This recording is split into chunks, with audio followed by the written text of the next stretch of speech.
सच्चा रंग इश्क दा बाकी सब झूठे रंग ले आ दिल मैंने यार के रंग में बिन तेरे मर जाना जीना तेरे संग में तू भी कभी हंस के बोल माहिया। 5 करोड़? हाँ, 5 करोड़। मरियम तुम्हें कभी नहीं दूंगा। अम्मी, मुझे तो लग रहा है कि आप ही का कोई ब्रेन वॉश कर रहा है।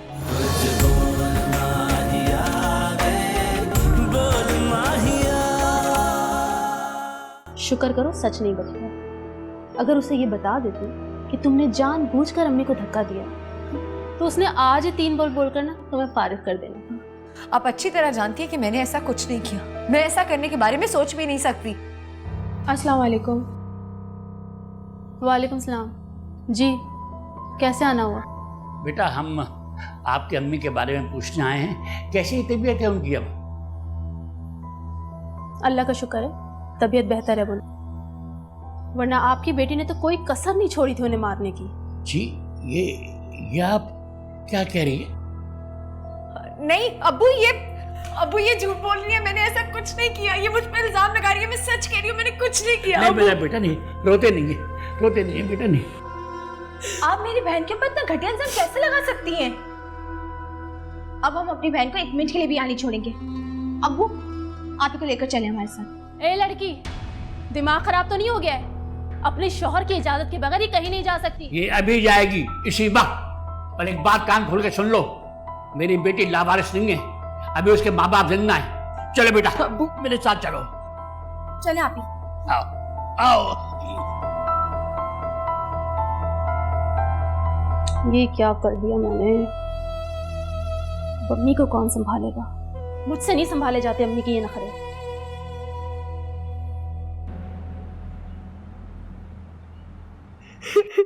बस बहुत जुल्म बर्दाश्त कर लिया, अब ये वहां नहीं जाएगी।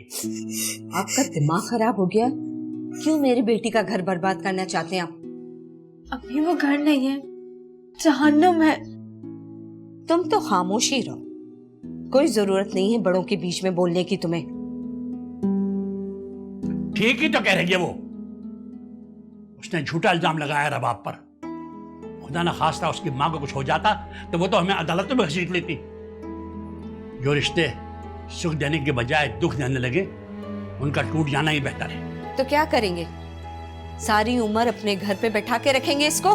वहां मुलाजमा बन के रहने से बेहतर है कि अपने घर में आके जिए, खुश रहे अपने माँ बाप के घर। तलाक का धब्बा लगा के बेटी अपने घर में कभी खुश नहीं रह सकती। सदाकत साहब, आप दोनों क्यों मेरी बेटी का मुस्तकबिल तबाह करना चाहते? अम्मी, आप ऐसे कैसे सोच सकती हैं? हम तो आप ही का भला ही चाहते हैं। भला चाहते तो इसको इस तरह उठा के ना लाते, और ये भी इतनी बेवकूफ के मुंह उठा के आप लोगों के साथ चली आई। सास का क्या है, 1-2 साल में फारिग हो जाती, फिर तो ये घर पे राज करती ना। और फिर सास के बढ़ जाने के बाद तो शौहर को कैसे काबू में करना होता है, ये अच्छी तरह मैं जानती हूँ। अम्मी, मुझे अपना घर खराब नहीं करना। अम्मी, मुझे पता है, लेकिन इन बाप बेटी को तो मैं समझा समझा के थक गई हूँ। लेकिन मजाल है कि जो ये मेरी कोई भी बात समझे। मगर वो घर पे घर नहीं है अम्मी। उस पे रहना मेरे लिए बहुत मुश्किल है। तुम फिक्र ना करो। रिजवान को कैसे काबू में करना है ये मैं तुम्हें अच्छी तरह समझाऊंगी।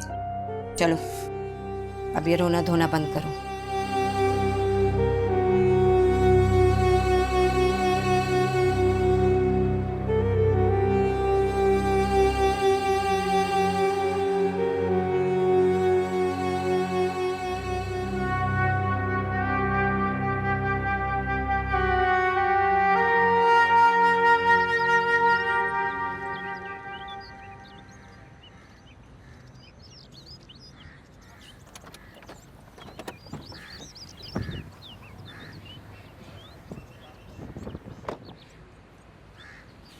Nice car.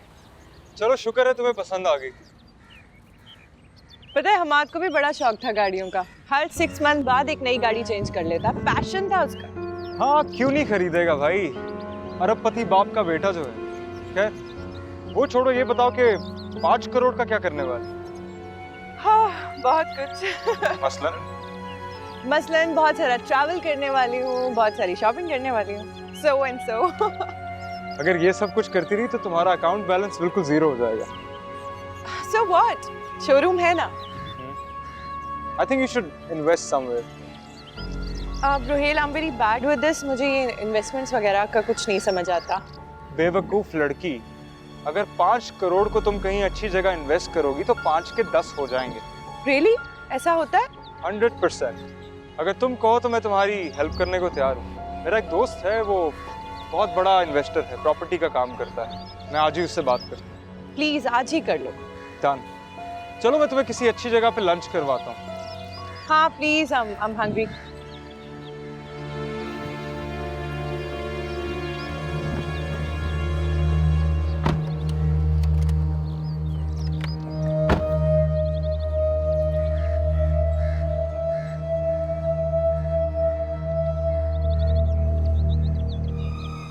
मैंने उसे बहुत रोकने की कोशिश की रिजवान, लेकिन उस लड़की ने मेरी एक नहीं सुनी और ऐसी खरी खरी सुनाकर गई है ना मुझे। कह रही थी कि अब उससे अम्मी की खिदमतें नहीं होती। अच्छा, अगर ऐसी बात है तो मैं कल ही तलाक के कागज उसको भिजवा देता हूँ। वैसे भी बीवी के नाम पर मुझे मुसीबत पाने का कोई शौक नहीं है, और वैसे भी अगर फौजे को उसके बारे में पता चल गया तो आसमान सर पे उठा लेगी। अरे नहीं, तुम फिक्र नहीं करो, रुबाब को मैं हैंडल कर लूंगी, क्योंकि अगर वो चलेगी तो अम्मी का ख्याल कौन रखेगा। इस लड़की को जैसे तैसे बर्दाश्त तो करना ही पड़ेगा। अगर उसे दोबारा इस तरह की कोई हरकत कर दी तो? नहीं, अब ऐसा नहीं होगा। वैसे मेरे पास एक तरीका है। मैं सोच रही थी क्यों ना मैं नईम और बच्चों को लेके अम्मी के घर ही शिफ्ट हो जाती हूँ। उससे अम्मी की भी देखभाल हो जाएगी और रुबाब पे भी नजर रख लूंगी मैं। मुझे भला क्या एतराज होगा, आप भले कल ही शिफ्ट हो जाएं। ठीक है, पर पहले उस महारानी को तो मना कर लाऊं मैं। चलो बाद में बात करते हैं। अल्लाह हाफिज।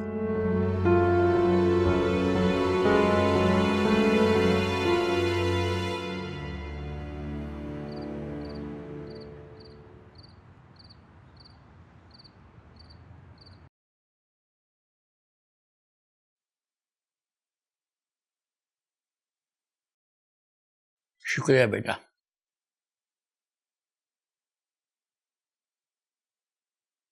बेटा वो शातिर औरत आई थी रबाब को लेने के लिए। तो आपने आप ही को जाने क्यों दिया? मैं क्या कर सकता हूँ बेटे, सब कुछ तुम्हारे सामने, इस घर का सारा इख्तियार तुम्हारी माँ के हाथ में। और फिर रबाब उसकी सगी बेटी है, मैं ज्यादा इसरार भी नहीं कर सकता था। लेकिन अब्बू ये तो ज्यादती है ना, और आप ही को देखे, उन्हें कितना शौक है उस जहन्नुम में रहने का। नहीं बेटा नहीं, घर को जहन्नुम नहीं कहते। अगर घर के बसने वाले रहने वाले एक दूसरे की इज्जत करें, उसका ख्याल करें, तो यही घर जन्नत का नमूना बन जाते हैं। और बेटा औरत का असल घर तो उसके शौहर का घर होता है। मुमकिन है तुम्हारी माँ की बात सही हो, रिजवान को एक दिन अपनी ज्यादतियों का एहसास हो जाए। मुझे नहीं लगता कि उन्हें अपनी ज्यादतियों का एहसास होगा। बेटा सब्र का फल मीठा होता है, और रबाब तो है भी बहुत सब्र वाली। मुझे उम्मीद है कि एक ना एक दिन वो लोग उसकी कदर करेंगे इंशाअल्लाह।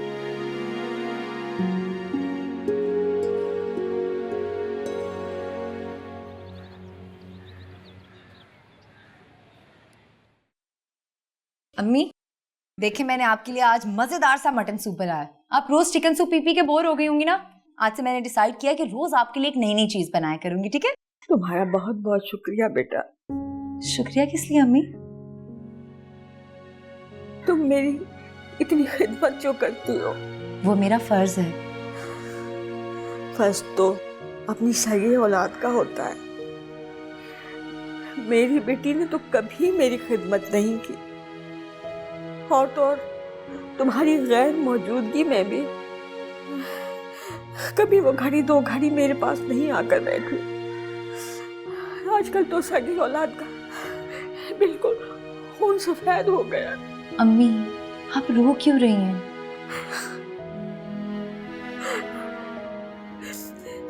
मुझे माफ कर दो बेटा। अम्मी आप माफी तो ना मांगे, ऐसा मत करें। बड़े छोटों से माफी नहीं मांगते। आप मुझे गुनाहगार मत करें। मुझे माफ कर दो, मुझसे बहुत ज्यादती हो गई है।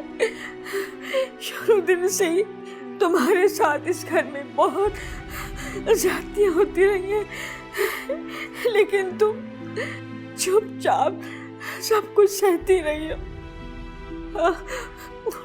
उस रोज मुझसे बहुत बड़ी गलती हो गई।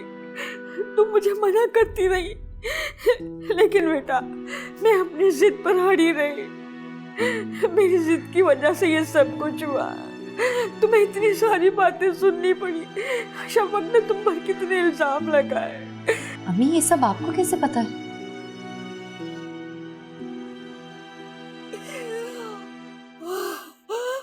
बेटा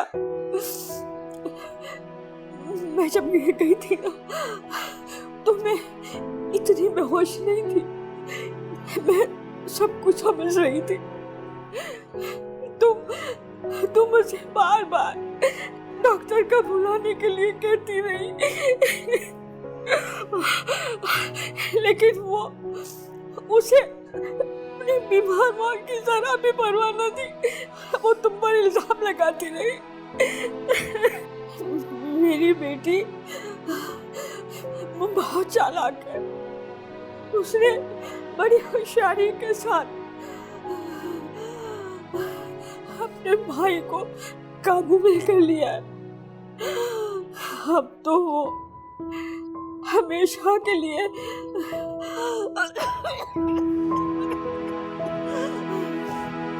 इस घर में डेरे जमाने के लिए आ रही है। अब तुम्हें मेरी खिदमत के साथ साथ उसके बच्चों की भी खिदमत करनी पड़ेगी। अम्मी आप ये सोच सोच कर परेशान मत हो। मेरे लिए इतना काफी है कि आपने मेरे खुलूस पर यकीन किया। अब आप ये सारी बातें छोड़े और सूप पिए, ठंडा हो रहा है। चले आ जाए।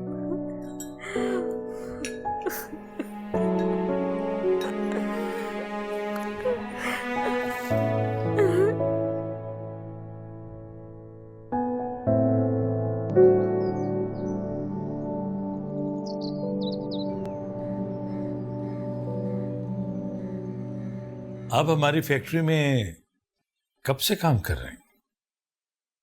सर तकरीबन 1 साल के करीब होने वाला है।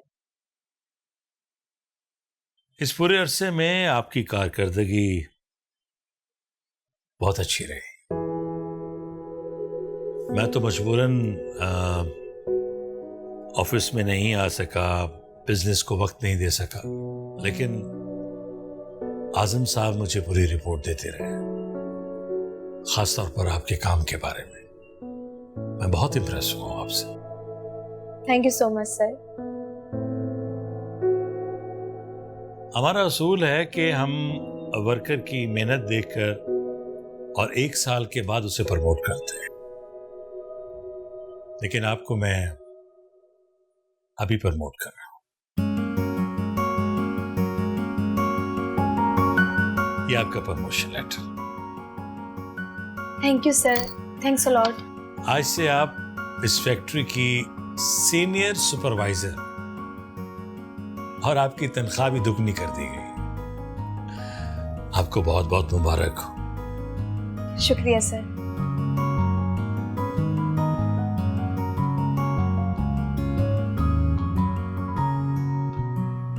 अस्सलाम वालेकुम। वालेकुम अस्सलाम। बेटा क्या बात है, आज तुम जल्दी आ गई? जी अब्बू, अब मुझे ओवरटाइम नहीं करना पड़ेगा क्योंकि मेरा प्रमोशन हो गया है। वो क्या होता है? अम्मी मेरी तरक्की हो गई है।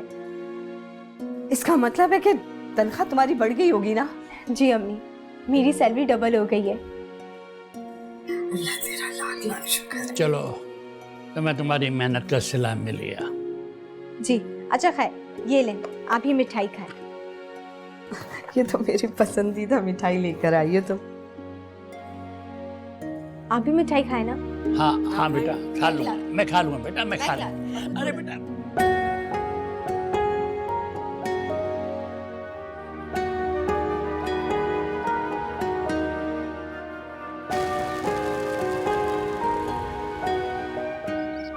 इतने महीने हो गए मगर रिजवान के रवैये में जरा भी तब्दीली नहीं आई। आज भी वो फोन पे अजनबियों की तरह बात करते हैं। मैं तो आज भी आस लगाए बैठी हूँ कि शायद किसी दिन उनका दिल मेरे लिए नरम पड़ जाए। अब्बू कहते हैं उम्मीद का दामन कभी नहीं छोड़ना चाहिए, मगर कब तक?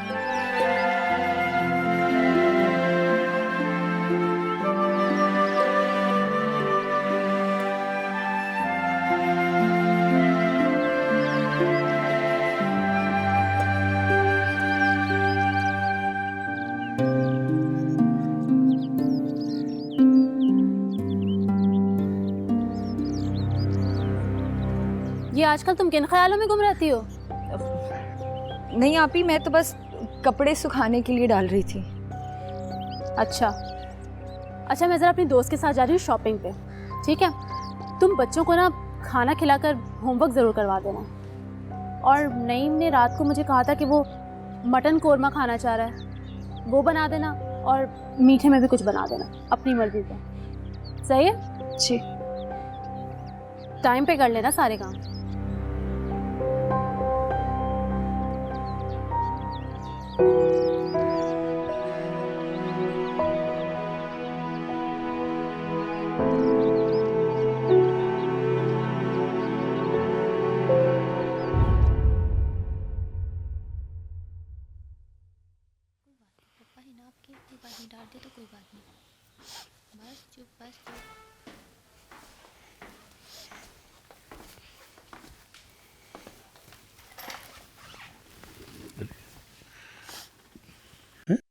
रो रही है मेरी बेटी? क्या हुआ रज़िया? जी वो बेबी हमाद साहब के कमरे में गई थी तो उन्होंने बहुत बुरी तरह डांटकर कमरे से बाहर निकाल दिया।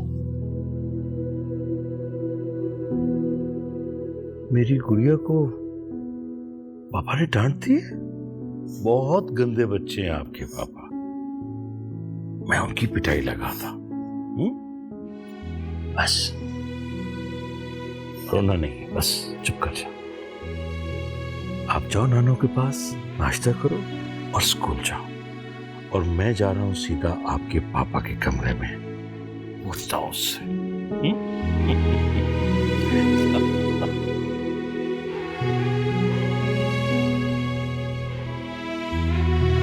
क्या हो गया अम्माद को?